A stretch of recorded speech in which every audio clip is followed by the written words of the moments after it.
Guys, I'm just about to list one of my electric cars for sale in Australia. So if you're interested in knowing what that is, pay attention to the channel. I'll let you know very soon. And I'm thinking to myself, I've been thinking for a while now, what EV do I want to get to replace that EV? I love the Tesla Model Y L. I think that's would suit me really well. But I also really want a van. I mean, a van would be perfect for bikes and surfboards, and also would be really good for being able to maybe fit it out with a mattress in the back so you could camp in it. Or maybe I could just, stick it out with my boys on the beach and we could hang out in the van for a couple of weeks. Trying to find surf breaks, in the holidays. That's kind of my thinking. I'm thinking to myself, what electric van do I want? Um, there's only one that came to my mind. There's only one van that's actually desirable and affordable. I wish there was more. And when I say desirable, I mean, under $70,000.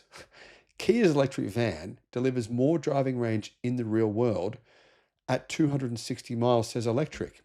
So, I was thinking to myself of this vehicle as being maybe my next car. And then I saw this article and it made me think, yeah, that might be the one. It's no wonder the PV5 is selling so well, says electric, with more than enough driving range, fast charging, and a high-tech spacious interior.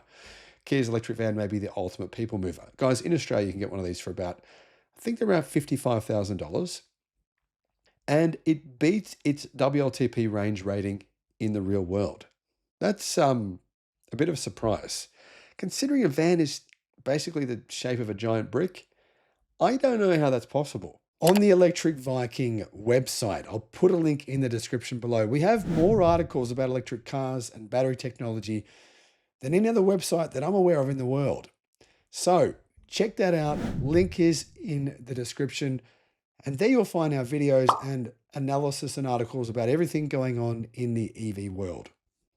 Anyway, the PV5 is a fully electric mid-size van and the first from Kia's Platform Beyond Vehicle, or PBV, lineup. Kia said to me in person, and maybe they'll blacklist me for saying this, I don't know, hopefully not, that they are going to make a camper van version of this. And there will be a 7-seat version, and right. There is a 7-seat version already on sale in the UK. So I'm going to guess that version will be on sale in other markets soon. It's based on Hyundai's Motors flexible EGMP S platform, and the PV5 comes with some different configurations in different markets. It's currently available in passenger, cargo, crew, open bed, and chassis cab body types, with more on the way. What I want is 3 seats in the front. That would be perfect. Anyway, the PV5 has taken the global light commercial electric vehicle sale market by storm, accounting for 9% of Europe's ELCV sales. 9% in the first quarter of this year. Kia's van was put to the test to show it how well it drives in the real world. And during the El Pre-Summer EV range test, and I did a video on that range test where they test 24 different EVs on the same exact day, same conditions. So it's a very fair test. It's not this ridiculous situation where different cars are tested on different days. Then you get a headwind and a tailwind, and the results are completely different. It's insane that people don't do more tests like this. They should. Now, personally, I wouldn't be able to do 24 EVs in one day. I just don't have the capacity. I don't have another 23 people to test the cars for me. So I'm very grateful to the El Pre Summer EV range test in Norway. Same day, same temperatures, and the PV5 passenger van with 71 kilowatt hour battery drove 260 miles, that's 420 kilometers, without stopping. That means it beat its official WLTP range rating of 256 miles, or 412 kilometers. So you might be thinking to yourself, is that from 100% charge down to zero? And it's not. It's the way it works is they do charge to 100%, and then they drive it until the car can't continue at the speed limit anymore. And when it doesn't do the speed limit, like whether it's 70 or 80 kilometers an hour, then they'll pull over and say, well, that was the range. So it did 260 miles, or 420 kilometers.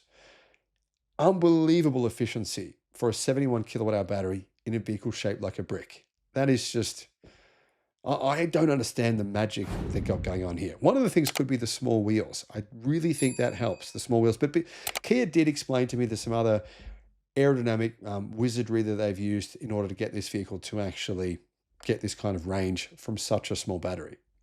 The PV5 ranked among the top 5 family vehicles for WLTP deviation and achieved an average energy consumption of 4.5 miles per kilowatt hour. That's about 13.8 kilowatt hours per 100 kilometers. Guys, to give you some context on this, my Zeekr 7X, it's not shaped like a brick. It's shaped like a pretty sleek SUV. And that has returned me an average of around 20 kilowatt hours per 100. This did an average on test of 13.8. Now, yeah, I probably drive my car slightly more aggressively than what they drove, the EV5, but that is a big discrepancy, 13.8 versus 20. So that efficiency is truly remarkable. With DC fast charging at 150 kilowatt, the van charged from 10 to 80% in 30 minutes, which is okay, not too bad. But to be honest, DC charging is something you rarely do. Most people don't do that very often. I reckon about probably 0.03% of my charging would be from DC charging, so I don't really care too much about that these days. These independent results from the NAF L-Pre summer test confirm the PV5 passenger meets the demands of everyday family mobility, both in urban use and on longer journeys, Kia Europe's director Erhan Iren said. Now, there is 2 battery options for this vehicle. There's a 51.5 kilowatt hour battery and a 71 kilowatt hour battery. Yeah, the 51.5, I don't think anyone's going to be really considering that. Maybe for like commercial use, if you're just doing short runs, it would make sense. But 256 miles or 260 miles in the real world is pretty good. It's not, I mean, I'd prefer a bit more than that. I prefer to 500 to 600. But then you've got to pay for that, don't you? And you're going to get heavier. It's going to be a heavier vehicle and it's going to be more expensive. So I think I'm surprised at just how good this vehicle is at the price point that it sits at. It's sort of, I mean, guys, it's cheaper than a Kia Carnival. It's remarkable. Thanks to the dedicated eGMPS platform, Kia's electric van has class-leading interior space with up to 3,615 litres of cabin room. And Kia apparently sell the 7-seat model, I did a video on this, in the UK for $42,500. That includes a $1,500 government electric car grant. Here's the thing though, the PV5 Cargo with the 71 kilowatt hour battery set a new Guinness World Record last November. It achieved 693 kilometers on a single charge carrying a full load. Basically, they put one on top of Mount Everest and drove it down Mount Everest, and that's how they would have, no, joking. They didn't really do that. I don't know how they got 693 kilometers of range from a 71 kilowatt hour battery van, on a single charge while carrying a full load. That's unbelievable. Anyway, can you see why now I'm kind of thinking that this could be maybe the car I want to get next? I haven't placed any orders or anything like that.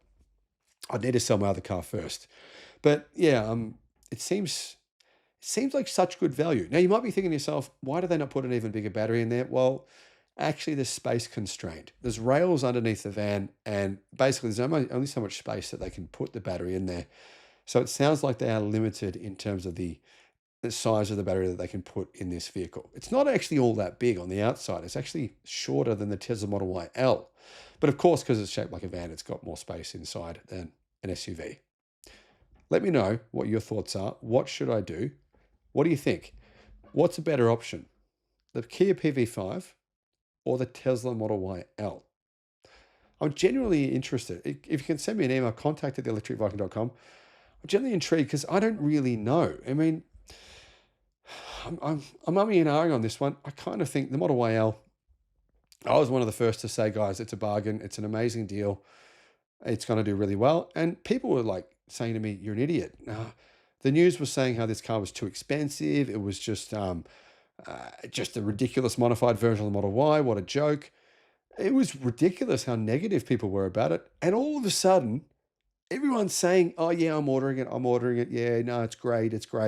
All the car news websites changed their minds overnight, magically changed their minds. Interesting how they just did that, isn't it? Oh, they were panning and all of a sudden now it's great. So it kind of seems a bit boring to just jump on that trend. That's why I'm leaning towards the PV5. What do you think? Thanks for watching. Need expert advice on what car to buy, what solar system to get, what home battery to get, or potentially for your business? You can get, guys, a one-on-one consultation directly with me 60 minutes of tailored guidance. This might help you avoid making a huge mistake spending money when you shouldn't, or potentially save you a massive amount of money. Click the link in the description below because I can assist you, and why not? The link is in the description. Thinking about getting solar, a home battery, or an EV charger? Check out Australia's best free comparison tool because it could save you a lot of money. Guys, click on the link below in the description and you can see how much you can save.